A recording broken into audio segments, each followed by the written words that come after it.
Shalom Broken Saints. Broken Saints, minggu ini kita sudah memasuki pekan suci. Minggu dari Pastor CJ kemarin kalau nggak salah memberikan kepada kita ayat bacaan selama seminggu.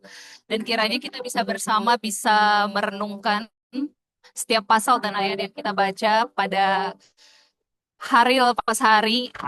Dan hari ini, Jumat Agung, kita berkumpul untuk beribadah bersama menghayati kasih Allah yang begitu besar yang dinyatakan lewat pengorbanan putranya, yaitu Yesus Kristus, karena kasihnya kepada setiap manusia. Bacaan hari ini itu dari Yesaya 53. Saya ambil dari ayat 4 sampai 5 berkata, "Tetapi sesungguhnya penyakit kita lah yang ditanggungnya, dan kesengsaraan kita yang dipikulnya. Padahal kita mengira dia kena tulah, dipukul dan ditindas Allah. Tetapi dia tertikam oleh karena pemberontakan kita. Dia diremukkan oleh karena kejahatan kita. Ganjaran yang mendatangkan keselamatan bagi kita ditimpakan kepadanya. Dan oleh bilur-bilurnya kita menjadi sembuh. Marilah kita mengawali ibadah ini dengan mengarahkan hati dan pikiran kita kepada Tuhan. Dalam nama Allah, Bapa, Putra, dan Roh Kudus. Amin.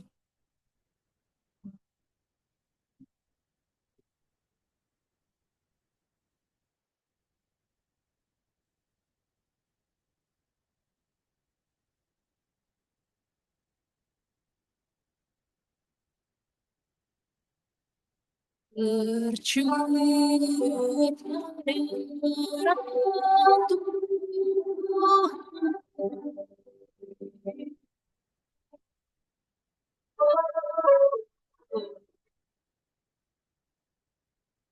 kita bertobat.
Ya Allah.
yang jauh nanti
Sense.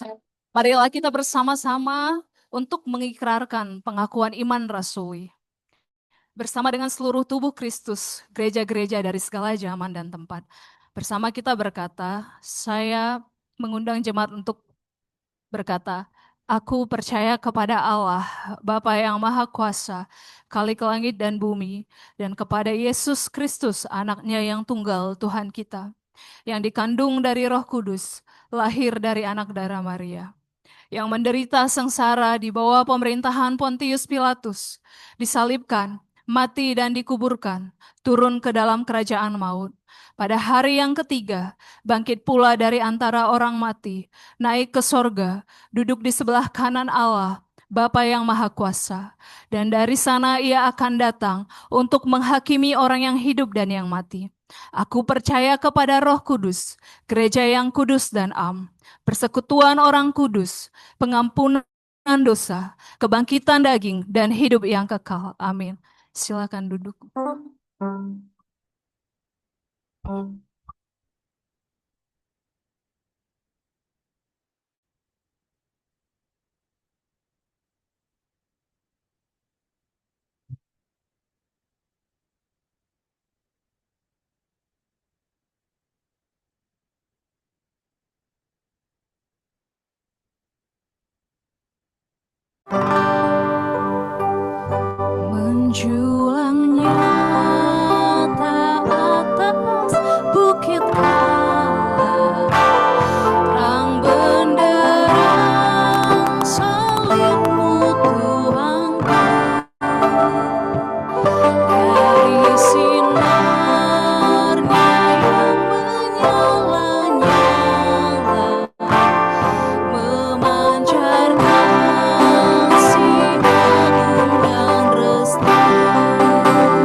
Surat dari salib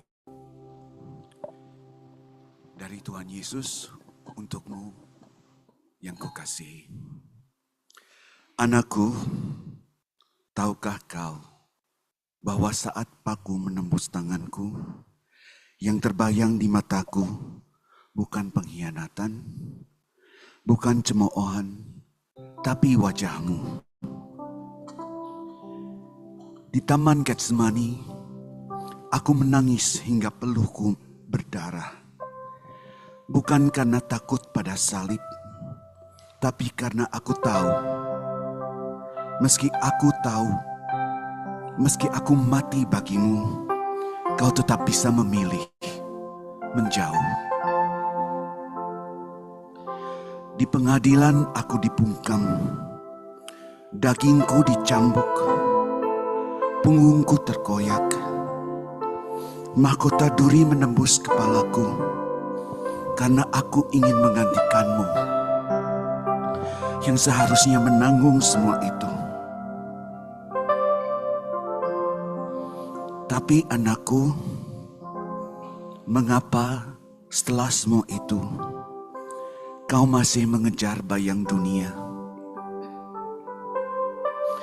Mengapa amarah lebih kau pelihara daripada kasih yang telah kucurahkan? Kau tahu aku telah mengampuni, namun kau terus kembali ke lumpur yang sama. Dosa, hawa nafsu, keangkuhan, kau peluk seolah lebih hangat dari pelukanku di kayu salib. Apakah darahku belum cukup membasuhmu? Apakah lukaku belum cukup menyentuhmu? Anakku, aku tidak meminta kesempurnaanmu. Aku hanya rindu hatimu kembali lembut. Aku telah mati untukmu. Jangan biarkan mencuri hidup yang telah kuberikan. Jangan sia-siakan salib ini.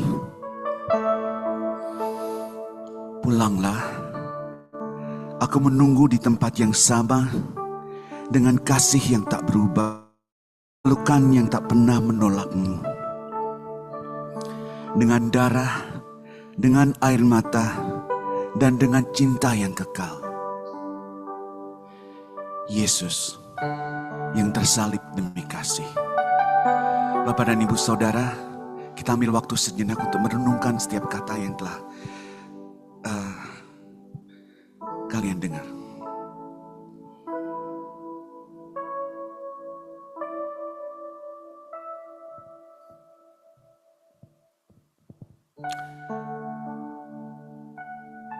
Tuhan Yesus, ampuni aku Tuhan, karena meski aku tahu kasih-Mu besar, aku masih sering memilih jalan yang jauh dari-Mu. Aku tahu Engkau menanti dengan sabar, namun hatiku sering lebih sibuk mengejar yang fana. Ampuni aku, karena aku telah menyia-nyiakan darah-Mu. Dengan hidup yang penuh kompromi, dengan hati yang dingin dan penuh amarah, dengan nafsu dan kesombongan yang diam-diam kujaga. Engkau mencuci kaki murid-Mu, tapi aku sering berjalan ke tempat yang menyakiti hati-Mu. Engkau mengampuni mereka yang memakukan tangan-Mu, tapi aku bahkan sulit mengampuni sesama. Tuhan, hari ini aku tidak datang membawa hidup yang sempurna. Aku hanya datang membawa hati yang retak dan kerinduan untuk pulang. Tarik aku kembali ke salib-Mu. Ajari aku memandang luka-Mu dan tidak lagi bermain-main dengan dosa. Ajari aku mencintai-Mu, bukan hanya saat ibadah, tetapi dalam setiap pilihan, pikiran dan langkah hidupku. Aku tahu aku masih jauh, aku tahu aku masih sering jatuh, tapi aku ingin jatuh dalam pelukanmu, bukan dalam godaan dunia. Aku ingin bangkit bersama kasih-Mu. Bentuk aku menjadi pribadi yang Kau inginkan. Terima kasih Yesus, karena kasih-Mu tak pernah meninggalkanku. Aku tidak layak, tetapi Engkau menyebutku berharga. Aku hancur, tetapi Engkau ingin memulihkan. Inilah aku Tuhan, anak-Mu yang kembali pulang. Pegang tanganku dan jangan lepaskan lagi. Amin. Petunjuk hidup baru diambil dari 2 Korintus. Maaf. Nggak ada, tunggu ya saya bacaan. Kalian pasti sudah hafal luar kepala.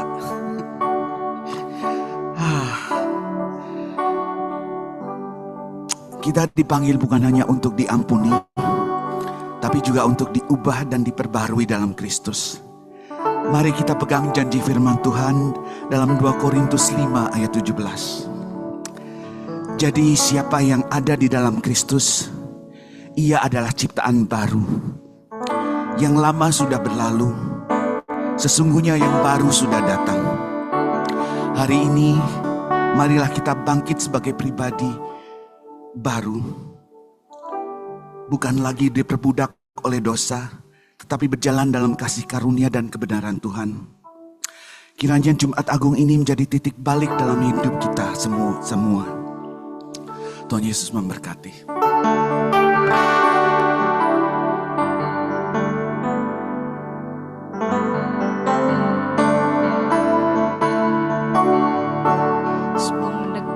Sebelum mendengarkan firman Tuhan, kita menyanyikan sebuah lagu.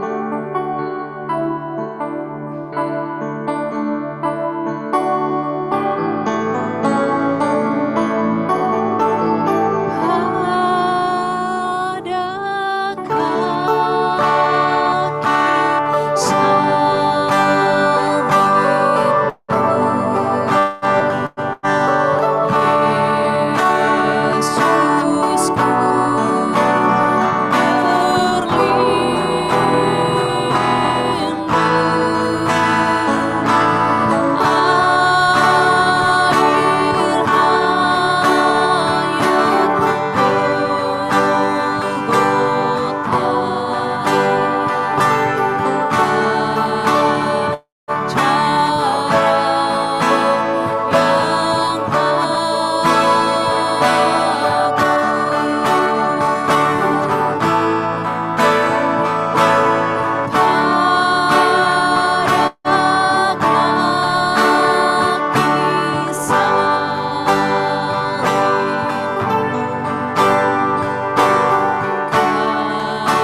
Sekali lagi kita katakan salib-Mu Tuhan.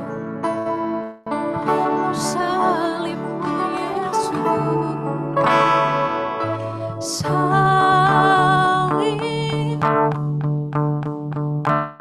Salib-Mu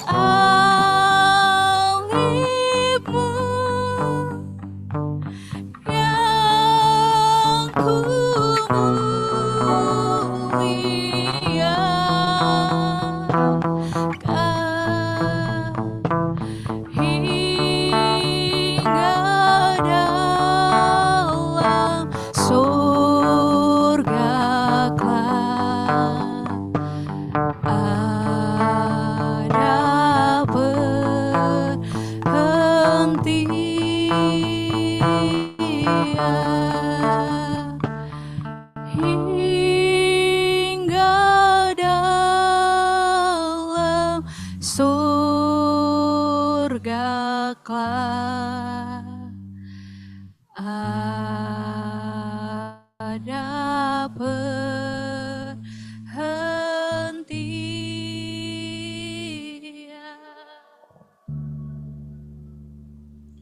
Di kaki salib-Mu kami datang Tuhan,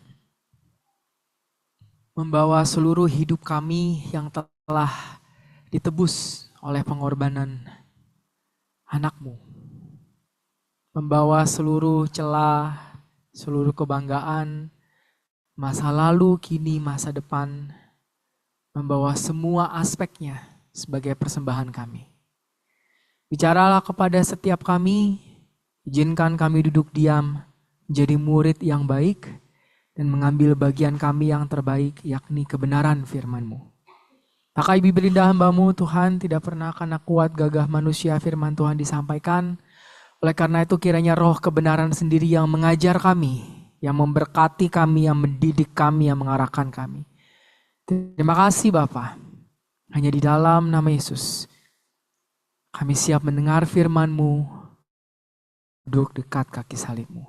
Mari siap kita sama-sama katakan, amin. Kasih tepuk tangan dulu Pak WL, singer pemain musik. Shalom Broken Saints. Suaranya kedengaran sampai belakang ya? Aman, cek dulu live streaming aman. Ada Vinky nggak di dalam?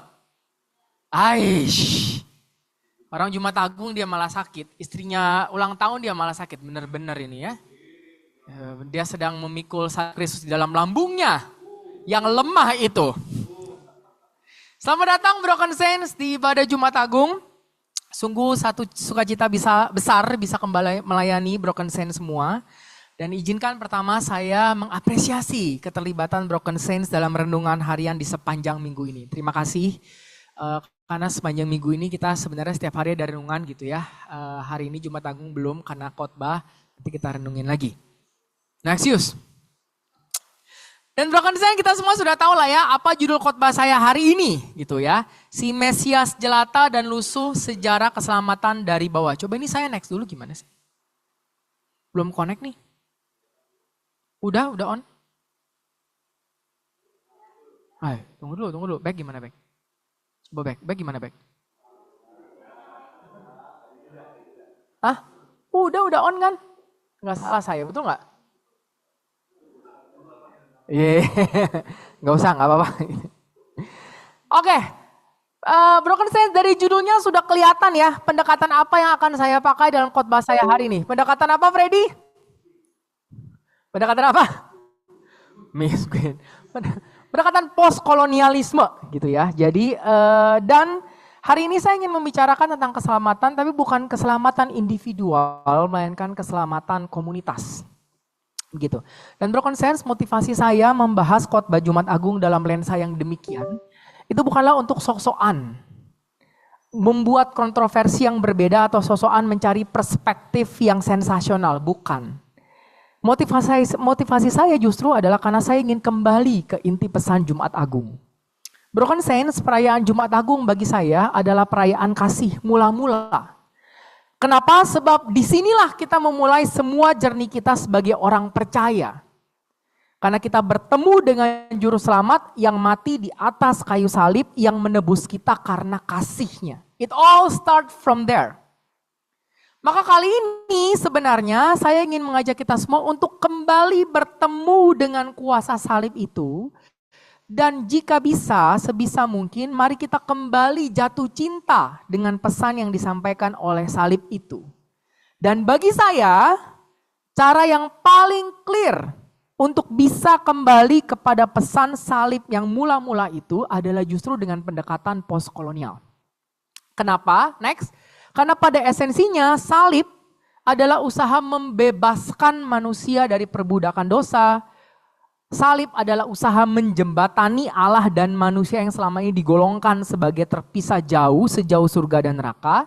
Dan salib adalah usaha untuk mentransformasi dunia menjadi ciptaan yang baru. Next, perhatikan 3 kata ini. Membebaskan, menjembatani, mentransformasi. Bukankah usaha pembebasan, penjembatanan, dan transformasi adalah juga cita-citanya postkolonialisme? Maka dalam level tertentu lensa postkolonialisme adalah salah satu lensa yang paling tepat untuk membaca peristiwa Jumat Agung. Dan itulah sebabnya kenapa pendekatan ini saya ambil. Dan saya akan memulai khotbah saya dengan next membahas bagian kedua dari judul khotbah saya mengenai sejarah keselamatan dari bawah. Ya, sembari menunggu pointernya.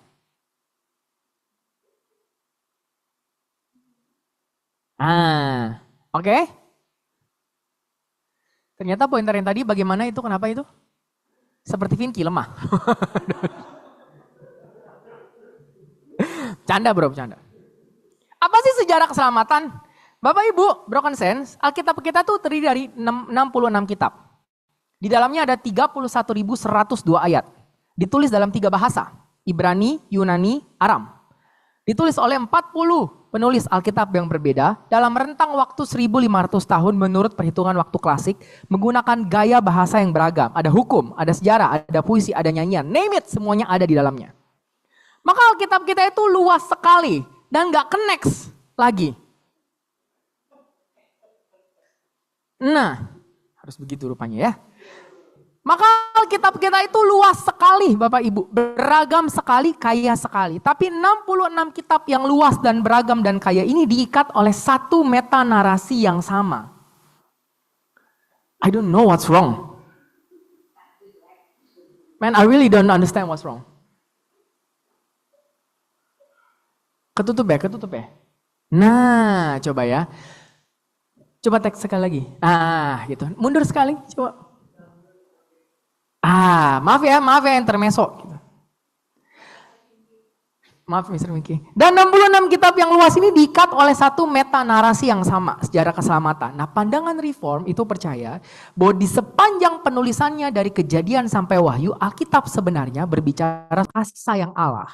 Dan bagaimana kasih sayang itu mewujud di dalam I don't understand.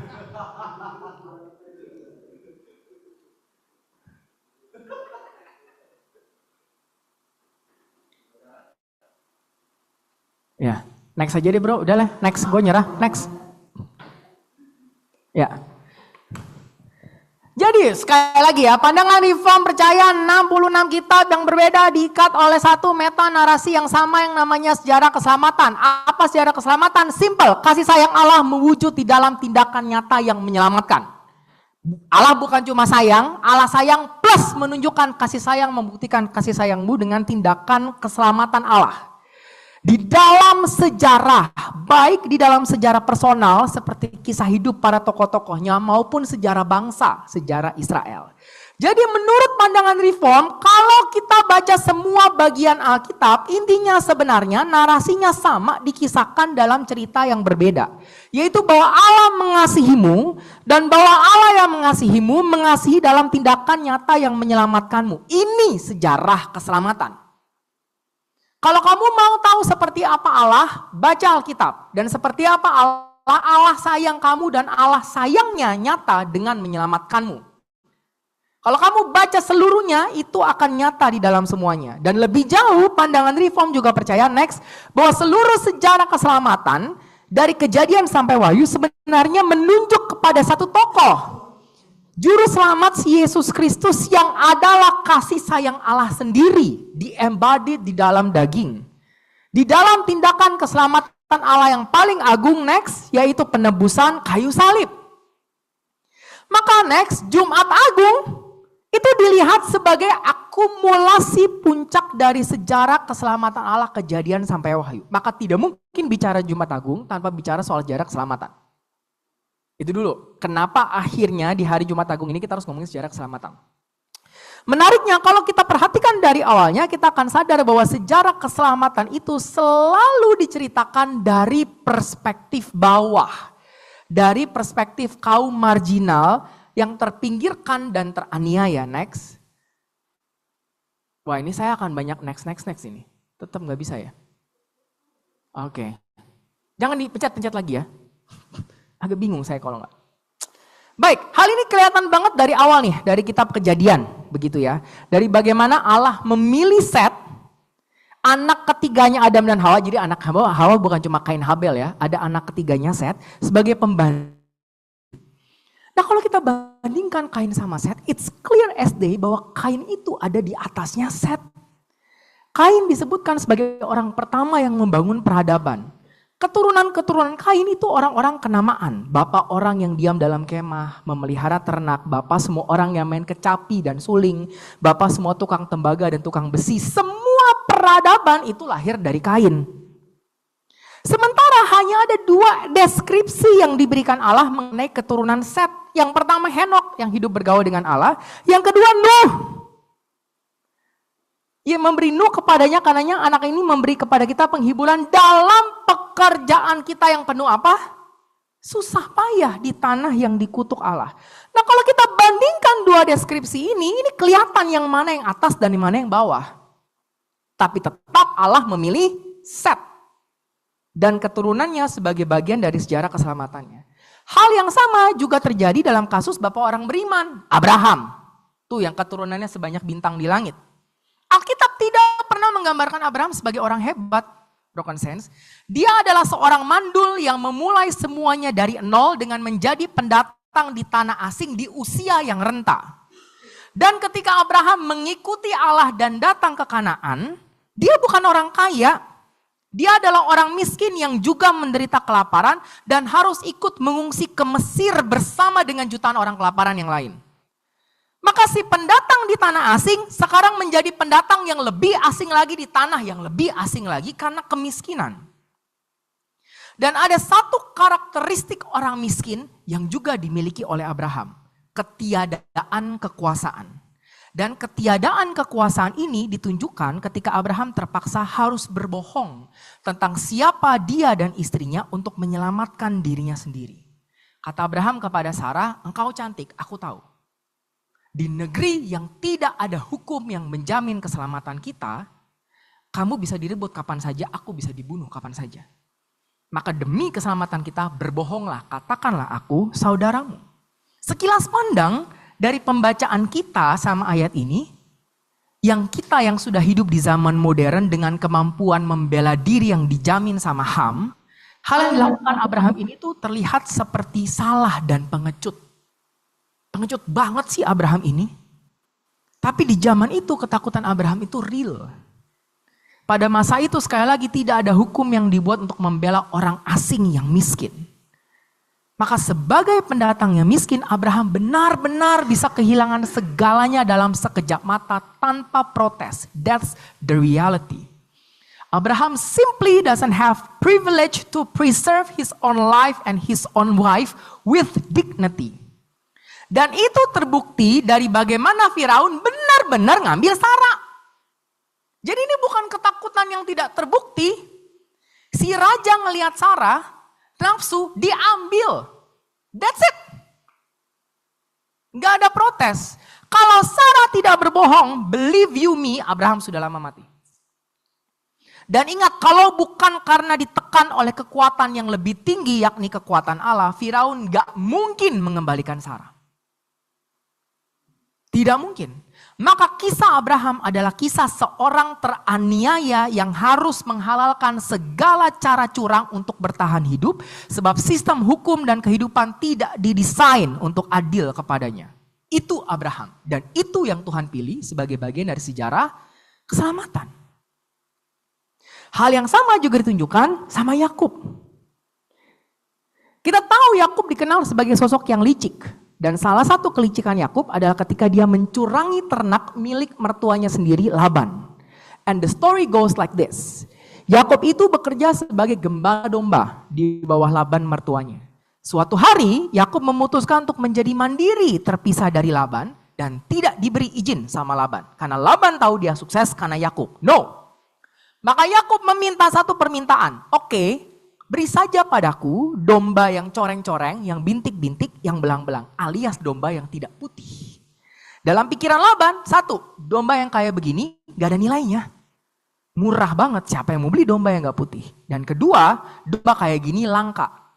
Udah murah langka, kasih aja. Ya udah, diberi izin. Tanpa dia tahu, Yakub tahu caranya menjadikan domba menjadi bintik-bintik, loreng-loreng atau bercorak. Rupanya ada beberapa dahan yang kalau getahnya dicampur ke air dan diminum sama si domba sebelum dia berkawin, anaknya jadi punya corak. Maka apabila berkelamin kambing domba yang kuat dikasih sama Yakub. Kalau enggak usah. Biar yang putih lemah, yang kuat jadi loreng-loreng, akhirnya yang lemah buat Laban, yang kuat buat Yakub. Cara ini jelas licik. Si Yakub jelas salah, dia sedang mencurangi bosnya. Dan setiap kita yang membaca sepakat, oke, dia berdosa. Sampai kita membaca pasal 31 dan kita melihat alasan dibalik kelicikan Yakub. Pasal 31 memuat curhatan Yakub kepada dua istrinya. Kamu sendiri tahu bahwa aku telah bekerja sekuat-kuatnya pada ayahmu, kata Yakub. Tetapi ayahmu telah berlaku curang kepadaku dan telah berapa kali? Mengubah upahku. Ada yang punya bos sesinting itu? Yang hari ini bilang gaji 2 juta begitu dapat 1 juta? Sampai 10 kali? Itu Yakub.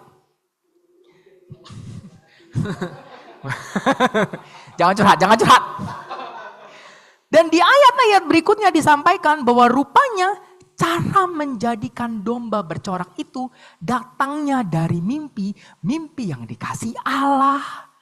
Suatu kali pada masa kambing domba itu suka berkelamin, aku bermimpi dan melihat domba-domba jantan itu menjadi bercoreng-coreng, berbintik, berbelang-belang. Dan siapa yang berfirman? Bukan iblis. Malaikat Allah berfirman kepadaku, Yakub, jawabku, ya Tuhan, angkatlah mukamu dan lihatlah sebab telah kulihat semua yang dilakukan oleh Laban itu kepadamu. Jadi cara licik ini adalah cara yang diberikan oleh malaikat Allah dan justru diperintahkan oleh Allah. But wait, kenapa cara licik Yakub diperkenan Allah? Karena Yakub terlanjur hidup di sistem yang menganiaya dia tanpa ampun. Jangan lupa mertuanya Yakub sudah menipu Yakub dalam perkara Lea dan Rahel. 14 tahun dia bekerja untuk dua istrinya. Tapi setelah ketulusan itu tetap Laban mengubah upah Yakub 10 kali dan tidak mengizinkan Yakub pergi. Mudah bicara ketulusan dan kejujuran di dalam sistem yang memang menghargai keduanya. Tapi ketika kita ada di sistem yang menindas kita, kejujuran dan ketulusan justru dimanfaatkan untuk semakin mencekik kita. So when the system is broken, justice need to come from outside of the system. When the system is broken, justice means break the system so you can make a new system. Dan ini yang dilakukan Allah bagi Yakub. Allah menunjukkan keadilannya dan mempermainkan Laban di dalam permainan liciknya sendiri. Broken Saints, saya paham sekali bahwa pemikiran ada kebohongan dan kelicikan yang diperkenan Allah itu asing banget bagi kita. Sebagian dari kita, puji Tuhan, tidak lagi hidup di dunia yang sedemikian keji seperti dunianya Abraham dan Yakub. Dan sebagian dari kita, mari akui, puji Tuhan, ada di posisi atas. Sebagian dari kita bahkan ada di posisi kepemimpinan yang bukan hanya menjadi bagian dari sistem, tapi juga menggunakan sistem dan bahkan menciptakan sistem. Let's admit that. Setiap dari kita memanfaatkan sistem agar pekerjaan kita bisa berfungsi normal. Dan kita cenderung tidak suka dan cenderung menghukum kalau ada yang tidak mengikuti sistem itu. Karena itu berarti nambah kerjaan gua. Tapi bagi pembaca mula-mula, umat pembuangan Babilonia yang dijajah, sejarah keselamatan dari bawah ini relate banget sama kehidupan mereka.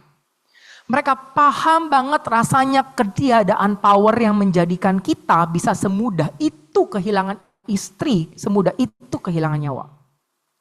Mereka masih mengalami perubahan upah 10 kali yang tidak pernah menguntungkan mereka. Mereka masih hidup di bawah penindasan yang sama dan tidak ada cara bagi mereka untuk mendapatkan keadilan di sistem pembuangan dan penjajahan kecuali dengan berbohong, dengan menipu, dengan licik demi melindungi diri, sama seperti Abraham dan Yakub leluhur mereka.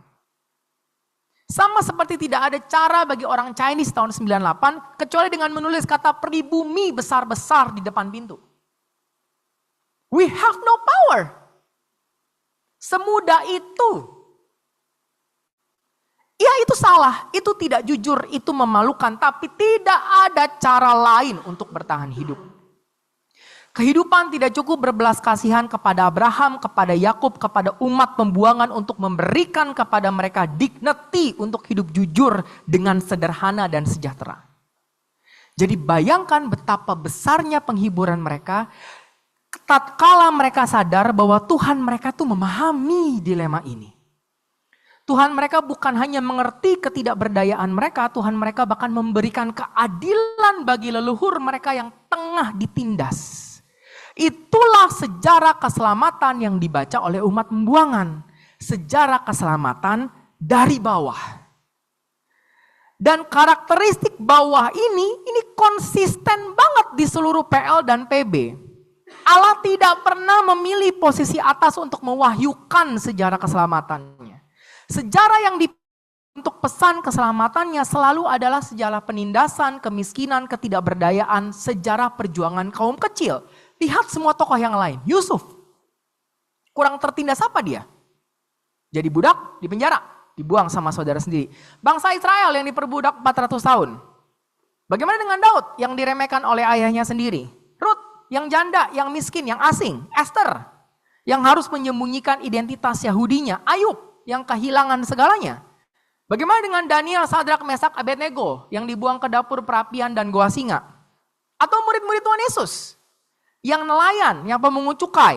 Atau wanita yang terkenal berdosa. Atau Paulus, si pembunuh orang Kristen, yang sekarang jadi buronan Sanhedrin. Atau bahkan Yesus Kristus sendiri. Siapa sejarah yang dipilih oleh Alkitab yang tidak dari bawah? Bahkan gereja mula-mula yang terus menerus dianiaya oleh pihak Yahudi dan pihak Romawi adalah juga sejarah keselamatan dari bawah. Dalam setiap tokoh yang sejarahnya dipilih Allah untuk mewartakan pesan keselamatannya, semuanya adalah tokoh bawah yang teraniaya. Saking uniformnya karakteristik bawah ini, kita harus mengatakan ini sudah bukan lagi pola, ini identitas. Wujud nyata sejarah keselamatan adalah sejarah dari bawah. Sejarah yang lahir dari air mata untuk menjawab air mata. Dan jika sejarah keselamatan yang adalah meta narasi seluruh Alkitab adalah sejarah dari bawah, maka otomatis teologi Kristen yang biblis haruslah merupakan teologi dari bawah. Teologi Kristen haruslah menjadi teologi yang mengenal arti kemiskinan. Teologi yang memahami rasanya penindasan, teologi yang dieram, yang matang dalam sakitnya penderitaan, teologi yang jelata dan lusuh. Begitu kita ambil motif keterbawah ini dari teologi Kristen, baik dari teori maupun praktek, maka teologi Kristen telah kehilangan identitas utamanya dan sudah tidak bisa lagi dibilang teologi Kristen atau teologi biblis. Ini identitas kita. Nah, broken saints, sejarah keselamatan dari bawah ini cukup masuk akal. Kenapa cukup masuk akal? Sebab jika tujuan salib adalah pembebasan, penjembatanan, dan transformasi, tentu titik berangkat keselamatan harus dimulai dari mereka yang paling tertindas, yang paling jauh, yang paling terpuruk. Harus dimulai dari kaum jelata dan lusuh. Allah harus memulai dari sana, memberi suara kepada mereka yang terlupakan, dan memulai pemulihan dengan membuka realita kelam dunia. Ada penindasan loh. Dan inilah realita penindasan itu, tapi dari sinilah aku menyelamatkan. Tetapi berdiri sendiri, sejarah keselamatan dari bawah ini tidak cukup sebagai solusi. Kenapa tidak cukup? Dua hal. Pertama, membuka realita bahwa ada penindasan dan bahwa Allah membela mereka yang tertindas, bisa jadi berbalik, malah membuat umat yang dibela Allah itu membenci penindas mereka dan menindas balik penindas mereka. Salah-salah, mereka yang miskin bisa jadi sangat membenci orang kaya dan mendiskriminasi balik orang kaya, bahkan membalas dendam dan melakukannya tanpa rasa bersalah karena mereka pikir Allah toh membela mereka. Allah setuju dengan kebencian anarkis mereka. Atau ini seperti mereka yang termarginalkan secara rohani, jadi sekarang membenci institusi gereja yang selama ini menekan mereka dan mendiskriminasi balik gereja, lalu menganggap bahwa kebencian dan kritik berlebihan kepada gereja ini adalah wujud spiritualitas yang baru, yang lebih baik. Lahirlah Farisi baru. Akhirnya sama saja. Tetap ada penindasan, tetap ada keterpisahan, tetap tidak ada transformasi. Yang ada hanya berpindah posisi. Atau skenario kedua, membuka realita bahwa ada penindasan dan bahwa Allah membela mereka yang tertindas, seringkali melahirkan semacam teologi triumfantalis yang baru, teologi kemakmuran yang baru. Di mana pembebasan dipandang sebagai naik level. Atau masuk ke dalam level rohani, level sosial, level ekonomi, level politis yang lebih tinggi. Jadi apa pembebasan bagi kaum marginal? Sekarang mereka jadi kaya. Apa pembebasan bagi mereka yang didiskriminasi? Sekarang mereka punya power untuk membalas. Mereka bebas. Apa pembebasan bagi kaum neraka? Sekarang mereka masuk surga. Disinilah kita dapati ada banyak doa-doa yang keliru di kalangan orang Kristen seperti, jadikanlah saya sekaya mungkin Tuhan. Agar saya bisa menolong sebanyak mungkin orang miskin. Ini terdengar murah hati loh. Tapi seperti kata Paulo Freire, ini tuh kemurahhatian palsu. Sebab kemurahhatian ini tidak mengubah apapun. Tetap ada keterpisahan golongan, tetap ada pihak yang diberi dan memberi, tetap ada atas dan bawah. Pemikiran seperti ini malah sebenarnya akan melanggengkan keterpisahan golongan dalam jangka panjang. Sebab pesan yang disampaikan di sini adalah ini. Kalau ingin bebas, kita harus ikut aturan permainan golongan, naik kelas dan masuk ke kelompok yang di atas. Sama saja. Dan sangat mungkin ketika seorang naik kelas, dia merasa seperti sedang dibebaskan Tuhan. Wes, saya akhirnya dibebaskan. Tetapi sesungguhnya dia belum benar-benar bebas, dia hanya sekedar pindah tempat dalam sistem yang sama. Sistem yang terus membedakan orang berdasarkan status sosial dan ekonomi. Dan lama-kelamaan biasanya di dalam diri orang yang sudah naik kelas ini muncul perasaan aneh. Ya, saya membantu orang miskin karena saya pernah ada di posisi itu. Tapi dalam hati saya sebenarnya saya benci keadaan mereka. Saya tidak ingin lagi identik dengan mereka, apalagi menjadi sama seperti mereka. Maka akhirnya saya memberi kepada orang miskin sebagai usaha saya untuk tidak menjadi seperti mereka. Maka saya memberi kepada orang miskin supaya Tuhan mengangkat saya jauh-jauh dari mereka. Saya memberi kepada orang miskin supaya saya tetap aman dari kemiskinan. Dan broken sense ini bukan kasih, ini kebencian yang disamarkan. Tindakannya memberi, motivasinya tidak mau identik. Maka biarlah Tuhan memberkati saya terus supaya saya jangan jadi seperti mereka. Sembari saya memberi kepada mereka. Isn't that weird? Dan tentu bukan ini pembebasan yang dimaksud oleh Yesus. Pembebasan yang dimaksud Yesus bukan pindah golongan dari miskin jadi kaya, bawah jadi atas, neraka ke surga. No. Pembebasan yang dimaksud Yesus adalah mentransformasi sama sekali sistem yang melahirkan keterpisahan golongan itu di tempat pertama.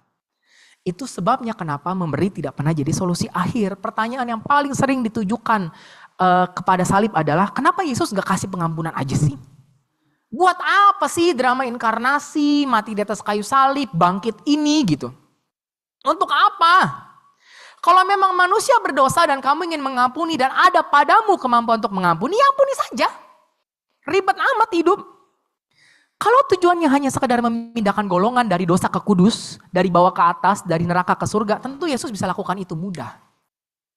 Pindah.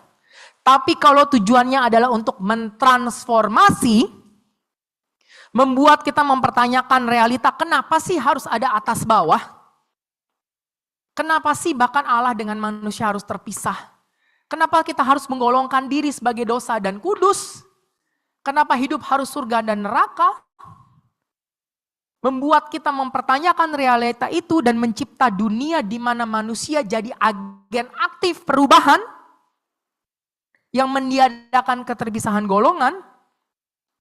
Kalau itu tujuannya, maka memberi tidak pernah jadi solusi. Kalau endgame-nya adalah transformasi, maka yang dibutuhkan bukan pembebasan model saya di sini, kamu di sana, maka marilah ke sini supaya kamu bebas seperti saya. Kalau tujuannya transformasi, yang dibutuhkan adalah pembebasan model saya di sini, kamu di sana, marilah saya ke sana dan kita bertransformasi bersama dan kita mengubah sistem ini sehingga nggak ada lagi sini dan sana. Itu yang harus dilakukan. Dan itu sebabnya kenapa Mesias harus turun dari tahta surga ke kandang domba. Itu sebabnya kenapa juru selamat harus tidak selamat di atas kayu salib. Itu sebabnya kenapa yang maha tinggi harus menjadi jelata dan lusuh. Dengan melakukan itu, dengan menjadi Mesias yang jelata dan lusuh, dia sedang mendobrak batasan antar golongan yang paling jauh. Antara Allah dan manusia, antara maha kudus dan berdosa. Dan dia melakukannya bukan dengan menciptakan kebersamaan yang palsu. Seolah berkata, saya tetap Allah, kamu tetap berdosa dan kamu manusia. Saya tetap kudus dan kamu tetap tidak masuk golongan saya. Tapi mari kita pura-pura sama di tempat ini. God doesn't do that. Ketika dia turun, dia benar-benar jadi manusia. Bukan saya Allah dan kamu manusia, mari tetap kita bergereja tapi saya di atas kamu di bawah. No, I'm human now. Kamu saya kudus, kamu berdosa, kita terpisah tapi kamu sembah saya. No, that's bullshit. Saya jadi dosa sekarang. Tidak ada lagi perbedaan. Semuanya didobrak habis. Dan kalau keterpisahan golongan se-ekstrim ini bisa dihancurkan sama sekali, maka keterpisahan golongan yang lain, wanita, pria, Yahudi, Yunani, Farisi, Kristen, ateis, beriman, kaya, miskin, kudus, dosa, atas, bawah, hetero, homoseksual, cisgender, transgender, whatever it is. Kalau se-ekstrim ini bisa dihancurkan, yang lain keterpisahan apapun golongannya seharusnya bisa dihancurkan juga. Dan semua yang terpisah ini seharusnya sekarang bisa dirangkul di dalam kasih. Itulah pesan salib. Itulah alasan kenapa sejarah keselamatan harus disampaikan dari bawah dan itulah kenapa Mesias harus jadi jelata dan lusuh. Yesus melakukan itu karena dia ingin membawa transformasi yang demikian. Dan untuk sementara, transformasi ini benar-benar terjadi di dunia loh. For a while, this transformation itu benar-benar real. Gereja lahir, right? Dan gereja itu kan sebenarnya kan adalah alat perjuangan Allah untuk mentransformasi dunia, am I right? Dalam rancangan awalnya, gereja adalah tempat di mana Yesus mengumpulkan para pendosa yang termarginalkan tuh. Orang-orang marginal, para pendosa. Lalu Yesus membuka mata mereka akan keberdosaan mereka sendiri di dalam cara yang membuat mereka sadar bahwa penindas mereka, bahwa orang lain di golongan yang lain, rupanya mengalami keberdosaan yang sama, brokenness. Sehingga mereka ditransformasi tidak untuk membenci penindas mereka, tapi untuk merangkul mereka di dalam empati dan kasih yang mengasihi orang lain seperti diri sendiri. Sebab kita sama-sama broken, sama terbelenggunya. Maka kamu bukan lawan saya, kamu dan saya adalah sama. Kita adalah satu tubuh. Tidak ada lagi perbedaan yang bisa memecah kita. Maka sekarang marilah kita saling merangkul dan berusaha mengubah sistem di komunitas ini. Akhirnya penebusan terjadi, dimulai dari penebusan batin internal, dilanjutkan dari penebusan komunitas. One person at a time, one community at a time. Church supposedly is a place for this kind of transformation. And for a while, gereja mula-mula benar-benar menjadi tempat pembebasan yang demikian. For a while, transformasi yang sesuai gambaran si Mesias jelata dan kudus itu benar-benar terjadi.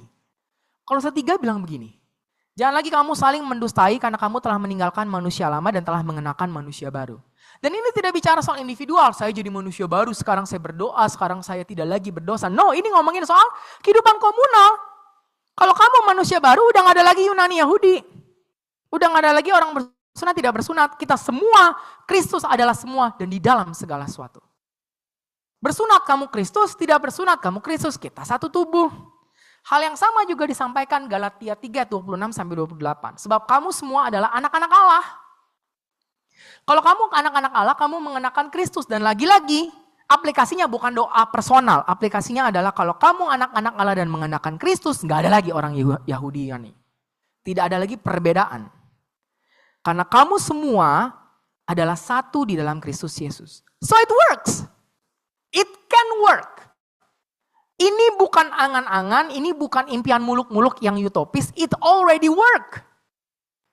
Jadi fakta bahwa gereja modern sekarang malah menjadi tempat penghakiman yang suka sekali membuat orang ke neraka.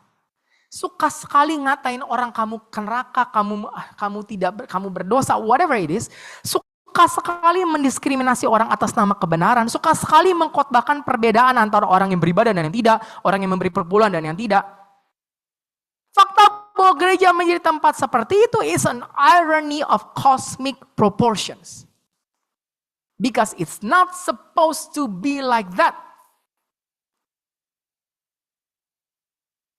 Ketika mimbar berubah menjadi tempat penghakiman, tempat penggolongan, kamu kambing, kamu domba, LGBT masuk kambing, kamu hetero, what is it? Betapa jauhnya kita dari gereja yang telah didirikan Yesus Kristus, si Mesias jelata dan lusuh itu. So what should we do now di hari Jumat Agung ini? Apa yang harus kita lakukan sekarang? Let's go back to our original purpose. Dan bagaimana caranya kita kembali? Ingat judul khotbah ini. Mesias jelata dan lusuh, sejarah keselamatan dari bawah. Lakukan ini.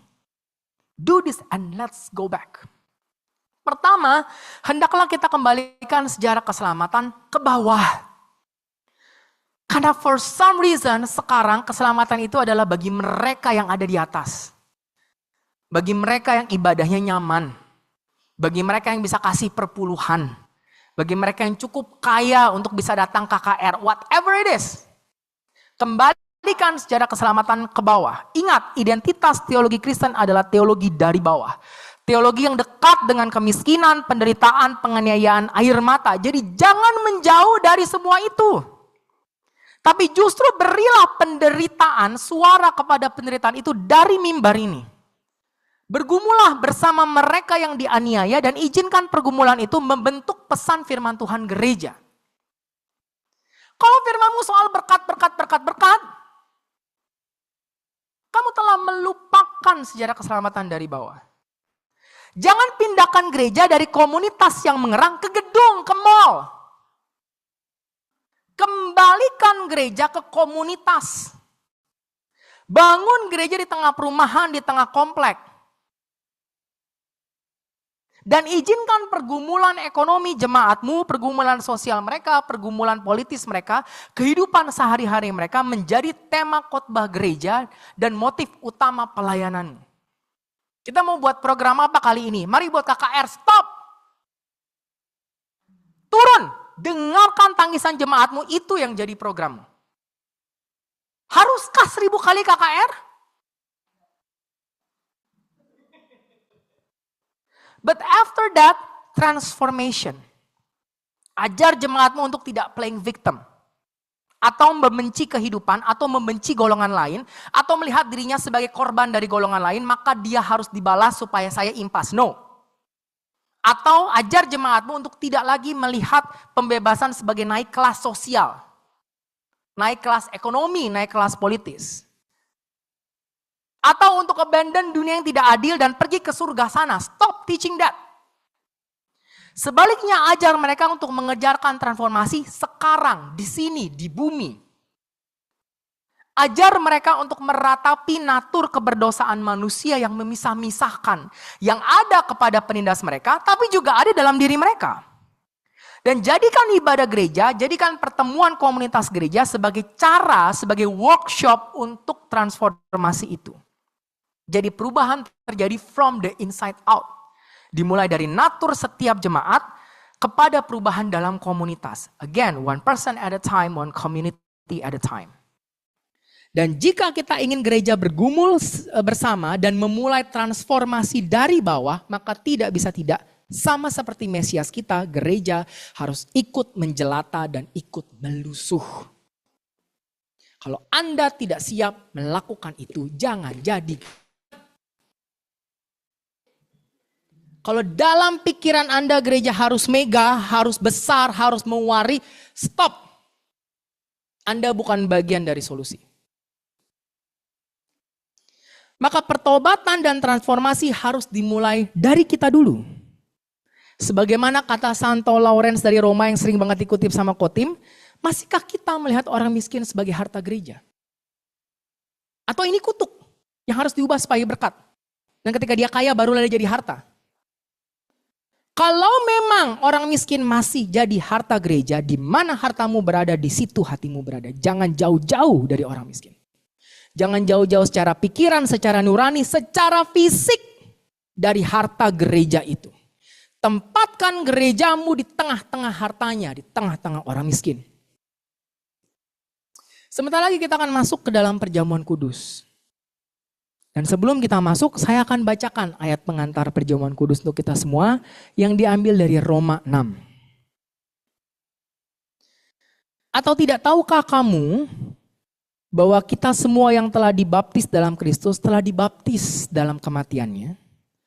Dengan demikian, kita telah dikuburkan bersama-sama dengan Dia oleh baptisan dalam kematian, supaya sama seperti Kristus telah dibangkitkan dari antara orang mati oleh kemuliaan Bapa, demikian juga kita akan hidup dalam hidup yang baru. Sebab jika kita telah menjadi satu dengan apa yang sama dengan kematiannya, kita juga akan menjadi satu dengan apa yang sama dengan kebangkitannya. Karena kita tahu bahwa manusia lama kita telah turut disalibkan supaya tubuh dosa kita hilang kuasanya, agar jangan kita menghambakan diri lagi kepada dosa. Broken Saints, di awal khotbah saya berkata bahwa tujuan utama saya membahas Jumat Agung dalam lensa postkolonialisme adalah justru agar kita bisa kembali bertemu dengan salib. Kembali bertemu dengan pesan yang membuat kita jatuh cinta kepada salib. Dan saya harap pesan sejarah keselamatan dari bawah dan pesan Mesias yang menjelata dan melusuh ini adalah pesan yang bisa kita cintai kembali. Saya berdoa supaya kita bisa mati dari pemikiran yang keliru yang melihat pembebasan sebagai naik kelas rohani dan ekonomi dan sosial dan politis, dan mati dari pertimbangan keliru yang menjangkau mereka yang marginal sebagai sebuah penurunan malah kalau kita ke sana. Saya berdoa supaya kita bisa bangkit sebagai gereja yang menjelatah dan melusuh. Saya berdoa supaya kita mendapat kesempatan untuk kembali merasakan yang murni. Sejarah keselamatan dari bawah. Dan kita bisa bangkit mendapat privilege untuk menjadi serupa dengan Tuhan kita yang juga jelata dan lusuh. Mari kita berdoa.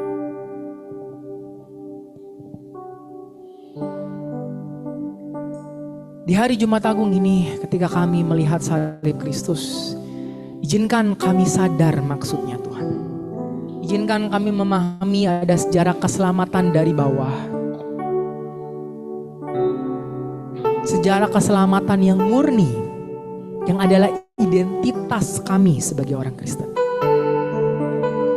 Selagi kami menatap salib-Mu, izinkan kami melihat Mesias yang jelata dan lusuh itu. Dan izinkan kami malu kalau selama ini hidup kami hanya soal kami. soal pencapaian kami, soal bisnis kami, soal uang lagi dan uang lagi dan uang lagi. Soal bagaimana naik. Malukan kami semalu-malunya kalau di hadapan Mesias yang jelata dan lusuh. Kami masih berfokus kepada diri sendiri. Dan izinkan kami mati dari individualisme yang egois itu. Dan izinkan kami bangkit, boleh menyerupai Engkau yang turun dari surga, lahir di kandang domba, untuk ikut menyuarakan keselamatan dari bawah. Juru selamat yang tidak selamat, Allah sumber hidup yang mati. Izinkan kami mampu meneladani itu. Dan izinkan komunitas ini menjadi komunitas yang mentransformasi setiap jemaatnya. One person at a time, one community at a time. Dan orang yang tidak lagi menjunjung keterpisahan golongan. Yang ini Kristen, yang ini tidak, yang ini kudus, yang ini tidak. Ini lebih baik, yang ini tidak. Yang ini berpendidikan, yang ini tidak. Ampuni kami kalau kami melihat keterpisahan golongan itu. Dan melabelnya sebagai wajar, realistis, or whatever it is. Ingatkan kami bahwa kami yang jauh, kami yang berdosa, telah dihapuskan golongan kami, agar kami boleh bersatu dengan Yang Maha Kudus. Kalau kami yang jauh boleh didekatkan, apa hak kami menjadikan perbedaan itu sebagai alasan menjauhkan? Sementara kalau kami ingin masuk ke dalam perjamuan kudus, berkati kami Tuhan. Ubahkan kami. Izinkan kami juga bisa menjadi bagian dari sejarah keselamatan Allah dari bawah. Dan izinkan kami boleh berjalan mengikuti Mesias yang jelata dan lusuh itu. Saya undang broken saya sama-sama kita bangkit berdiri. Terbesar dalam hidupku, pengorbananmu yang sama.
Broken Saints, mari angkat tinggi-tinggi roti yang menjadi lambang dari tubuh Kristus.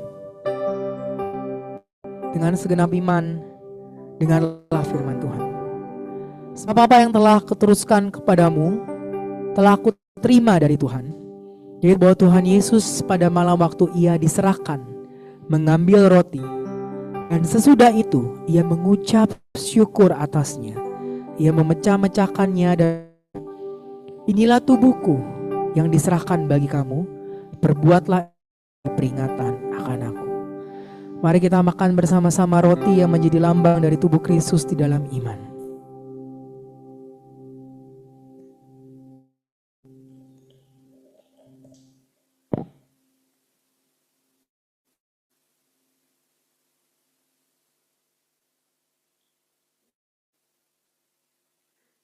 Mari angkat tinggi cawan air anggur yang menjadi lambang dari darah. Dan dengan iman dengarlah firman Tuhan. Kian juga ia mengambil cawan sesudah makan, lalu berkata, perjanjian baru yang dimateraikan oleh darahku. Perbuatlah ini setiap kali kamu meminumnya menjadi peringatan akan aku. Sebab setiap makan roti ini dan minum cawan ini, kamu memberitakan kematian Tuhan sampai. Mari kita minum air anggur yang menjadi lambang dari tubuh Kristus, dari darah Kristus di dalam ini.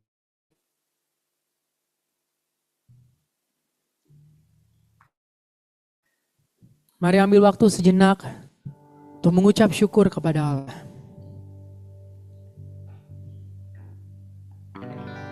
Mari berdoa meminta rohnya mengubah kita, mentransformasi kita. Agar gambaran Mesias yang jelata dan lusuh itu terpatri dalam batin kita. Agar suara sejarah keselamatan menggema, menggetarkan hidup kita.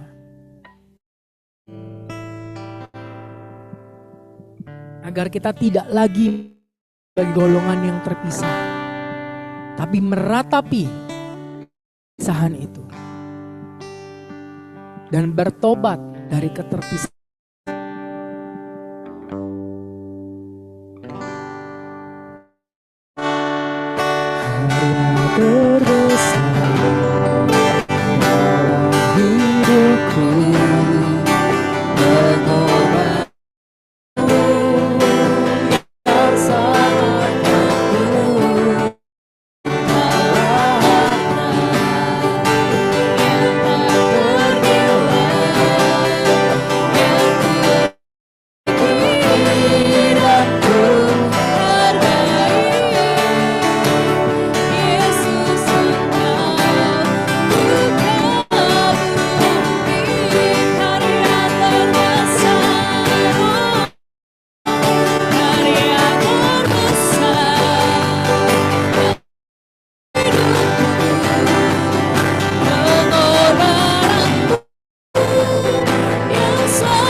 Rasanya sudah lama kita tidak diomel Mr. CJ.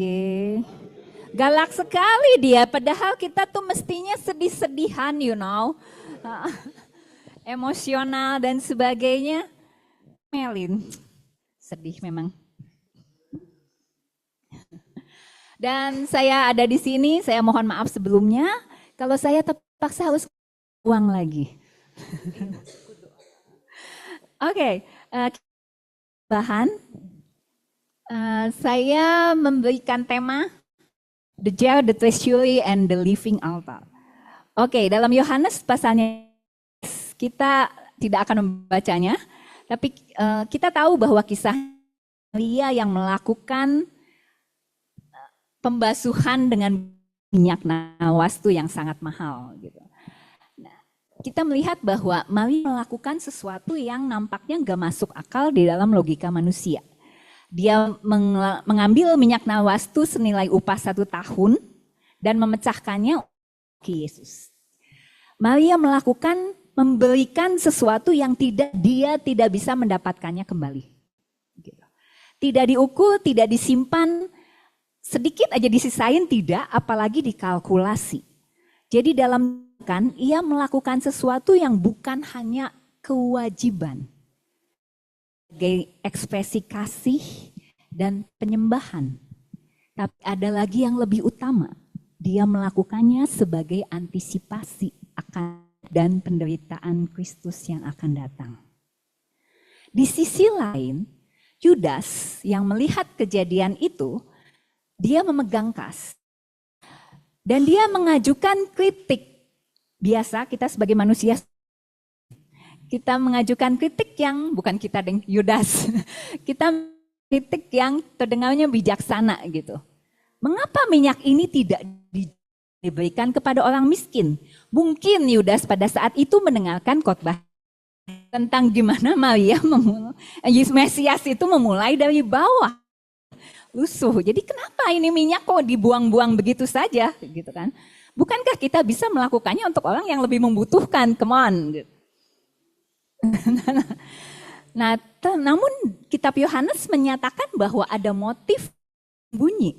Jadi bukan karena Yudas peduli, tapi karena ia pencuri. Jadi kita melihat bahwa Yudas menyembunyikan sesuatu di balik menyatakan hal yang logikal untuk menyembunyikan hatinya. Ada motivasi hati, ada keserakahan gitu. Dia menyembunyikan itu di balik alasan yang moral dan yang which is banyak dilakukan oleh, saya tidak akan menyebutkan, pada gembala atau jemaat-jemaat zaman now gitu kan ya.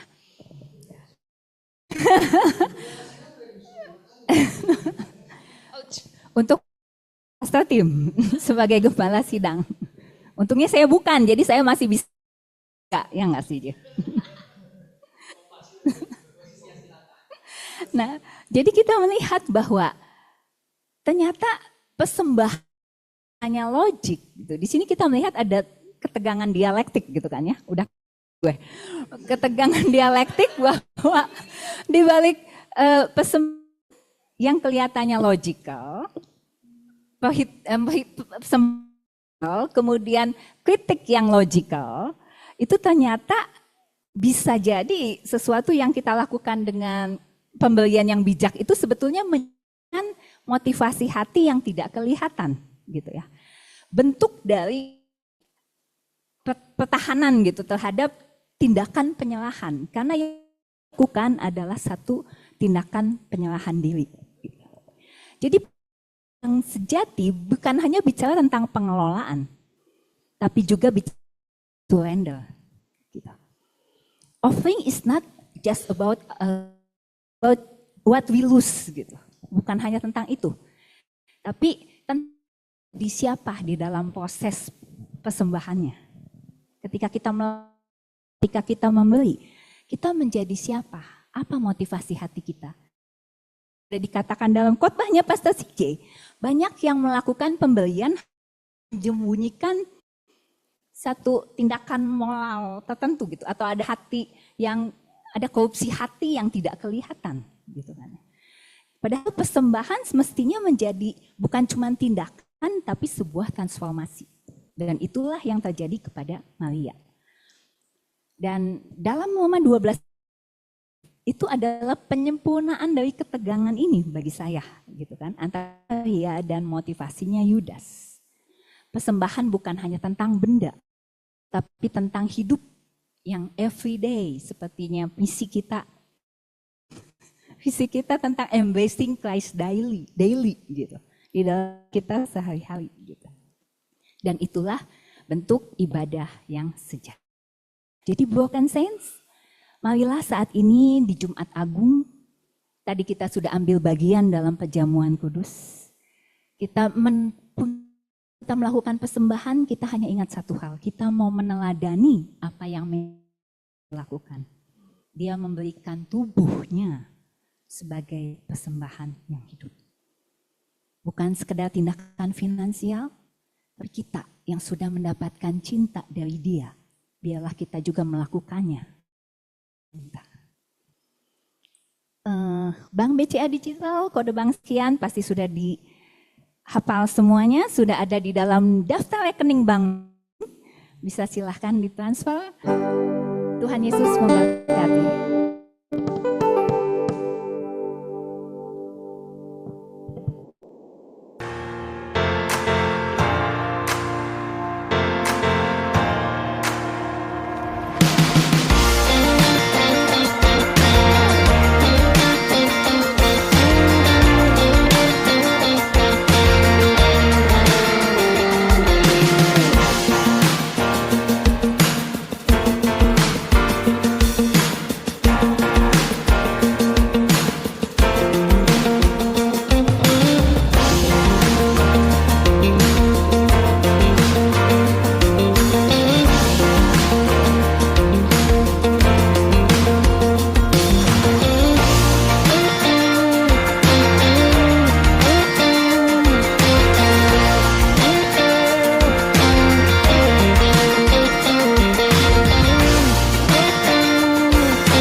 Kita akan mengakhiri ibadah kita. Mari kita sama-sama untuk bangkit berdiri.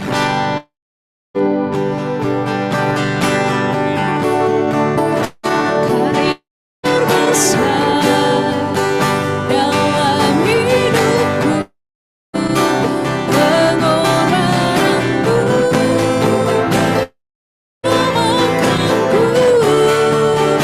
Engkaulah yang tak ternilai, yang ku miliki dan ku hargai. Yesus Engkau karya terbesar dalam hidupku, yang selamatkanku. Engkaulah yang tak ternilai, yang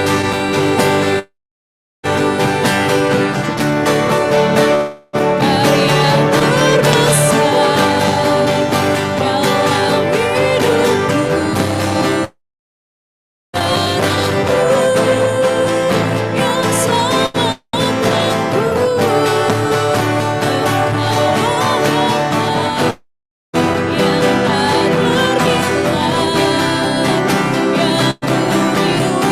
miliki dan ku hargai. Yesus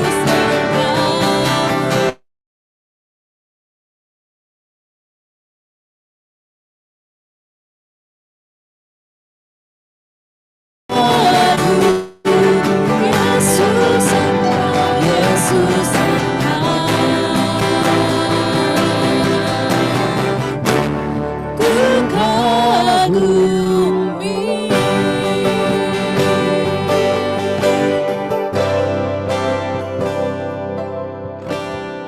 Broken Saints, kita akan menutup ibadah kita. Marilah angkat keduamu, angkat hatimu, angkat imanmu, dan terimalah berkat Tuhan. Tuhan memberkati engkau dan melindungi engkau. Tuhan menghadapkan wajahnya kepadamu dan memberimu kasih karunia. Tuhan menyinari engkau dengan wajahnya dan memberimu damai sejahtera. Pulanglah dengan berkat dari Allah Bapa, cinta kasih, teladan, pengampunan, penerimaan yang sempurna dari Tuhan kita Yesus Kristus, di dalam pertolongan, penghiburan, penyertaan Roh Kudus yang selalu ada di setiap langkah hidup kita. Mulai dari hari ini bahkan sampai selama-lamanya. Mari setiap kita yang sudah terima berkat sama-sama katakan, amin. Terima kasih. Terima kasih buat yang di Zoom, Pastor Vinky. Terima kasih sama. Happy Good Friday.